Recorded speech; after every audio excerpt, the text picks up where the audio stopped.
everyone. இப்போ பாத்தீங்க அப்படினா நம்ம வந்து பியூச்சர்ஸ் கிளாஸ்ல ஃபர்ஸ்ட் கிளாஸ் என்ன பார்க்க போறோம் அப்படினா ஸ்டாண்ட் எப்படி ஃபிட் பண்றதுன்றது பாத்துருவோம். ஏனா ஒரு சில பேருக்கு தெரியும், ஒரு சில பேருக்கு வந்து தெரியாது. வந்து அதனால தான் நான் வந்து ஆரி ஃப்ரேமே வச்சிருக்கேன். நான் வந்து எங்ககிட்ட மெட்டீரியல் வாங்கியிருந்தீங்க அப்படினா ஃப்ரேம் வந்து எந்த சைஸ் கொடுத்துருப்போம்னு உங்களுக்கு நல்லாவே தெரியும். சின்ன சைஸ் இருந்தாலே போதும். ஸோ வந்து இங்கே பார்த்தீங்க அப்படின்னா நான் ஆரி ஸ்டாண்ட் யூஸ் பண்ணேன். நீங்கள் என்ன இது பெருசாக இருக்குது என்கிட்ட சின்னசாக இருக்குன்னு நினைக்காதீங்க. ஓகேவா, நீங்கள் எந்த ஸ்டாண்டர்டாலும் யூஸ் பண்ணிக்கலாம். இப்போ வந்து ஸ்டாண்டில் பார்த்தீங்கன்னா 2 வரும் இல்லையா, இந்த மாதிரி நெட் இருக்கிற மாதிரி ஒன்று வரும், நெட் இல்லாமல் இருக்கிற மாதிரி ஒன்று வரும். வந்து பார்த்தீங்கன்னா நெட் இல்லாதது வந்து அடியில் போட்டுக்கோங்க. ஃபஸ்ட்டு போட்டுட்டு கிளாத்தை வந்து மேலே போட்டுக்கோங்க. எது ஃப்ரண்ட்டு எது பேக்குன்னு பார்த்துக்கோங்க. பார்த்துட்டு கிளாத்தை வந்து அது மேலே போட்டுக்கோங்க. போட்டுட்டு கரெக்டாக அந்த இடம் பார்த்து ஃபிக்ஸ் பண்ணிக்கோங்க. ஃபிக்ஸ் பண்ணதுக்கப்புறம் நம்ம வந்து இந்த நெட் இருக்கு இல்லையா, அதை வந்து மேலே ஃப்ரேம் வச்சுக்கணும். இப்போ மேலே அப்படியே வச்சுட்டு நல்லா அழுத்தி விடுங்க. டைட்டாக இருந்துச்சு அப்படின்னா இந்த நெட்டை வந்து லூஸ் பண்ணி விடுங்க. ஓகேவா, லூஸாக இருந்துச்சுன்னா பிரச்சனை இல்லை. இந்த மாதிரி போட்டுட்டு கையில் எடுத்துக்கோங்க. எடுத்துகிட்டு இந்த நெட்டு இருக்கு இல்லையா, அழகாக கையில் பக்கமே வச்சு டைட் கொடுத்துருங்க.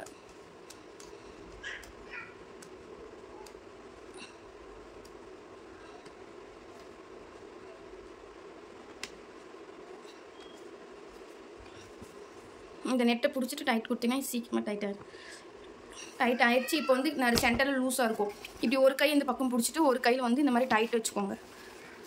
ஓகேவா, கிளாத்தை வந்து ஃப்ரேம்லேருந்து அடியில் எப்படி இழுத்தோம் அப்படின்னா நல்லா டைட் உட்காந்துக்கும்.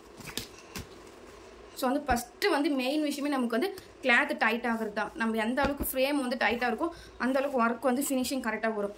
லூஸாக இருந்துச்சு அப்படின்னா கிளாத் வந்து அங்கங்கே சுருக்கம் வர மாதிரி இருக்கும், ஃபினிஷிங் வராது. நம்ம போகிற ஸ்டிச்சஸ் வந்து சுத்தமாக ஃபினிஷிங் வராமல் இருக்கும். ஸோ வந்து அதுக்காக தான் நம்ம வந்து ஃபஸ்ட்டே வந்து கிளாத்தை வந்து ஃபஸ்ட்டு எப்பயுமே டைட்டாக இருக்கணும். சென்டரை அடித்து பார்த்தோன்னா சவுண்டு வரணும். ஓகேவா, நம்ம வந்து கிளாத் ஃபிக்ஸ் பண்ணியாச்சு. பார்த்தீங்கன்னா உங்களுக்கு தெரியும். நெக்ஸ்ட் வந்து பார்த்தீங்கன்னா மெட்டீரியல் உங்களுக்கு நான் காட்டிடுறேன். ஸோ வந்து பார்த்தீங்கன்னா இந்த மாதிரி ரிப்பன் டைப்பில் இருக்கிற ரிப்பனில் நெட் டைப் அந்த மாதிரி நீங்கள் வந்து வாங்கிக்கோங்க. அப்புறம் ஸ்டோன்ஸு ஜமிக்கிலே வந்து ஃப்ளவர் ஷேப் இருக்கிற மாதிரி, லீஃப் இருக்கிற மாதிரி பார்த்தீங்கன்னா தெரியும். பட்டர்ஃப்ளை, அப்புறம் வந்து hanging beads, white, yellow, different colours வந்துருக்கும். இந்த மாதிரி பேட்ச் ஒர்க் கூட நீங்கள் வாங்கிட்டீங்கன்னா ஈஸியாக இருக்கும். இந்த மாதிரி ஃப்ளவர் இதுதான் ரொம்ப மெயின். இது வந்து வாங்கிக்கோங்க. லீஃபு இதுவுமே ஃப்ளவரில் இது ஒரு டைப்பு. ஸோ வந்து சேம் அதே ஃப்ளவரு, அப்புறம் லீஃபு, என்கிட்ட வந்து ஆரி ஒர்க்குக்கு தேவைப்படுறது எல்லாமே நான் வந்து பார்த்தீங்கன்னா பாதி இதில் எடுத்து வச்சுக்கிட்டேன். ஸோ வந்து அதனால் இங்கே நிறைய பீட்ஸ் இருக்கிற மாதிரி இருக்கும். நீங்கள் இதெல்லாம் வேணுன்றதெல்லாம் இல்லை, நீங்கள் வேணும்னா நீங்கள் பர்ச்சேஸ் பண்ணிக்கலாம். பேட்ச் ஒர்க் யூஸ் பண்ணுறது, ஹேங்கிங்கு, லீஃபு, அதே தான் ஜமிக்கில் ஸ்டோன்ஸு, ஹேங்கிங்ஸு, அப்புறம் இந்த மாதிரி ஃப்ளவர்ஸ் நான் கிளாஸ் ஸ்டூடெண்ட்ஸ்க்கு ப்ரொவைட் பண்ணியிருக்கோம் பாருங்கள். அதுவே ஓகே தான். பாருங்கள் இந்த மாதிரி ஜமிக்கி இது, அப்புறம் வந்து ஹேங்கிங்கில், அப்புறம் வந்து இந்த மாதிரி ஃப்ளவர் ஷேப் வந்துருக்கிறது, இந்த மாதிரி. அப்புறம் கிளாத் அதுக்குன்னே தனியாக கிளாத் இருக்கும், இது வாங்கிக்கோங்க. இந்த மாதிரி பட்டனு சேம் அதே தான். மற்றதெல்லாம் பார்த்தீங்கன்னா அதே தான் இருக்குது.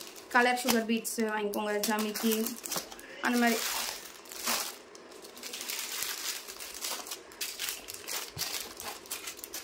எல்லாமே தேவைப்படாது, பட் இருந்தாலும் கொஞ்சம் கொஞ்சம் வாங்கி வச்சிட்டிங்கன்னா உங்களுக்கு யூஸாக இருக்கும். நெக்ஸ்ட்டு பார்த்தீங்கன்னா இந்த மாதிரி ஒயிட் பீட் சென்டரில் வைக்கிறதுக்கு இந்த ஒயிட் பீட் ரொம்ப யூஸ் ஆகும். அது ஹேங்கிங்க்கு. இந்த மாதிரி கிளிப் ஸ்டோன்ஸ் அந்த மாதிரி.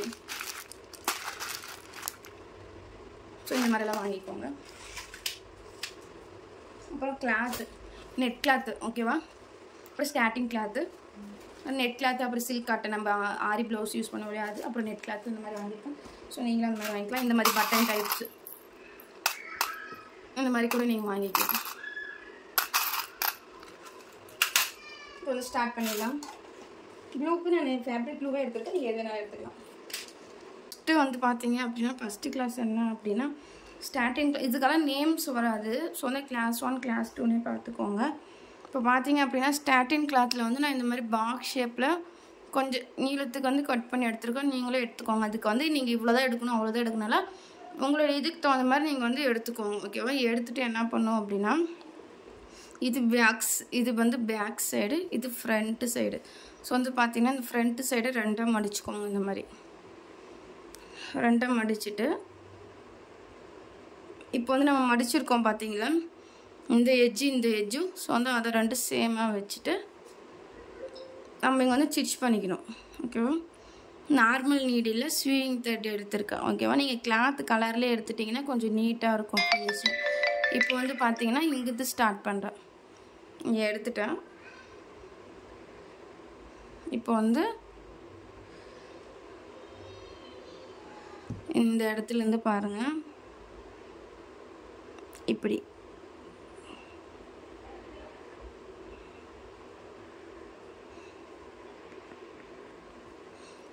உங்களுக்கு புரியுதா? ஃபஸ்ட்டு வந்து மேலே எடுத்துருக்கேன்னா அப்புறம் கீழே விட்டுட்டு கீழேருந்து மேலே, மேலேருந்து கீழே, கீழேருந்து மேலே, இதே மாதிரி 2 கார்னர்லையும் ஜாயின் பண்ணுற மாதிரி நம்ம வந்து போட்டு வரணும்.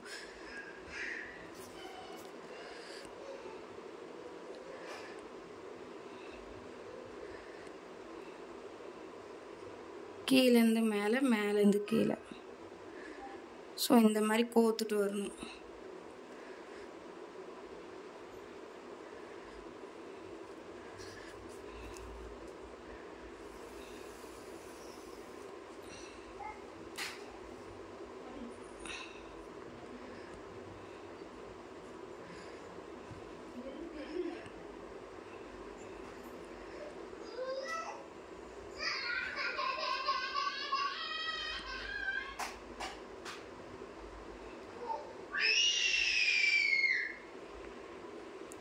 இந்த எட்ஜ் வரைக்கும் நீங்கள் கொண்டு வந்துட்டு என்ன பண்ணணும் அப்படின்னா, எட்ஜுக்கிட்ட வந்து இந்த மாதிரி வந்து நல்லா இப்போ வந்து பார்த்தீங்கன்னா உங்களுக்கு தெரியும், நம்ம வந்து லூஸாக இந்த மாதிரி பண்ணியிருக்கோம் இல்லையா? இப்போ வந்து டைட் வைங்க. இந்த மாதிரி இழுத்தீங்க அப்படின்னா உங்களுக்கு வந்து அழகாக ஃபார்ம் ஆகும். நல்லா டைட்டாக இழுத்திங்கன்னா ஒரு பூ மாதிரி ஃபார்ம் ஆகும். அதுக்கப்புறம் நம்ம ஸ்டார்டிங்கில் இங்கே முடிச்சு போட்டிருக்கோம் இல்லையா? முடிச்சு போட்டு தானே வச்சுருப்போம். அதை வந்து நம்ம அப்படியே இப்படி இழுத்துக்கணும். ஓகேவா? கொஞ்சம் இழுத்துக்குன்னு இந்த பக்கம் வந்து அதையும் சேர்த்து நம்ம வந்து முடிச்சு போடணும்.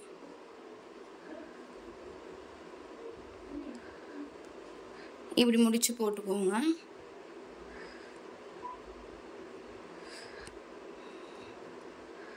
ஓகேவா?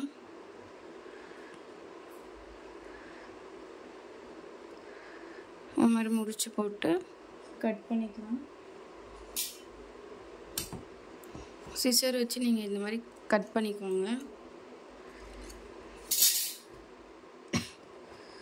இப்போ வந்து பார்த்தீங்கன்னா உங்களுக்கு தெரியும், இந்த இடத்துல இங்கே ஸ்டார்டிங்கில் எட்ஜ்லேயும் வந்து பிசுறு இருக்குது பார்த்தீங்களா? அதை நீங்கள் என்ன பண்ணுறீங்க அப்படின்னா, இங்கே வச்சுட்டு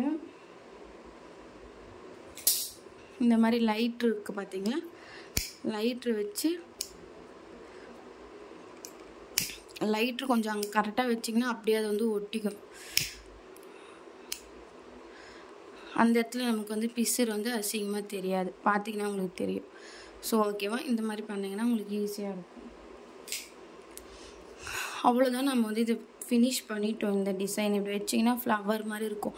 ஒரு நெக் டிசைனுக்கு இல்லை ஒரு ஸ்லீவுக்கு மட்டும், இப்போ ஒரு பஃப் ஸ்லீவ் வச்சு வைக்கிறாங்கன்னா சென்டரில் இந்த மாதிரி ஒரு பூ மேக் பண்ணி சென்டரில் வந்து ஒரு ஸ்டோன் மாதிரி நீங்கள் வந்து ஒட்டிக்கலாம். அழகாக இருக்கும் பார்க்குறதுக்கு.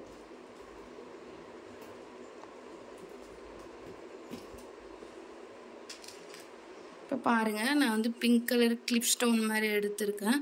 ஸோ வந்து இதை வந்து இங்கே அப்படியே ஒட்டிக்கலாம். நீங்கள் கம் போட்டு ஒட்டினாலும் சரி, பின்னாடி பார்த்தீங்கன்னா உங்களுக்கு தைக்கிற டைப்பு இருக்குது. நீங்கள் வந்து எது வேணாலும் பண்ணிக்கலாம். நான் இப்போ வந்து கம் போட்டே ஒட்டிக்கிறேன்.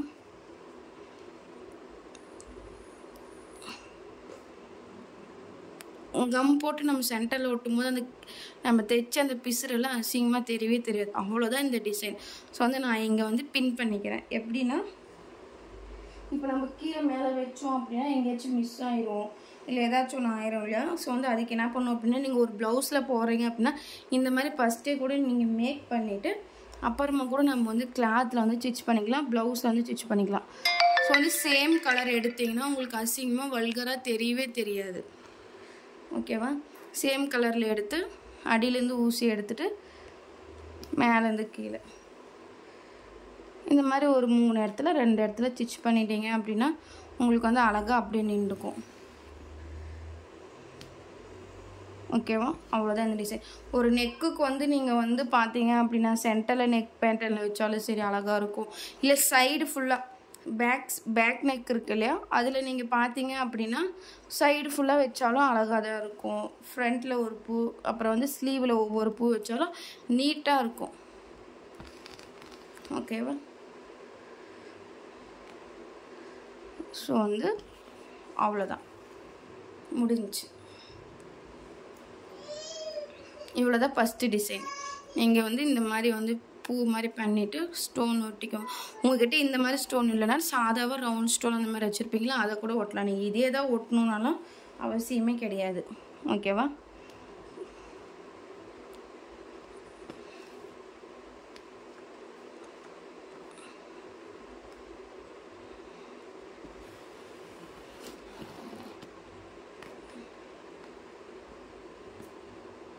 அடியில் த்ரெட் கட் பண்ணிவிட்டு நம்ம நெக்ஸ்ட்டு கிளாஸில் பார்ப்போம்.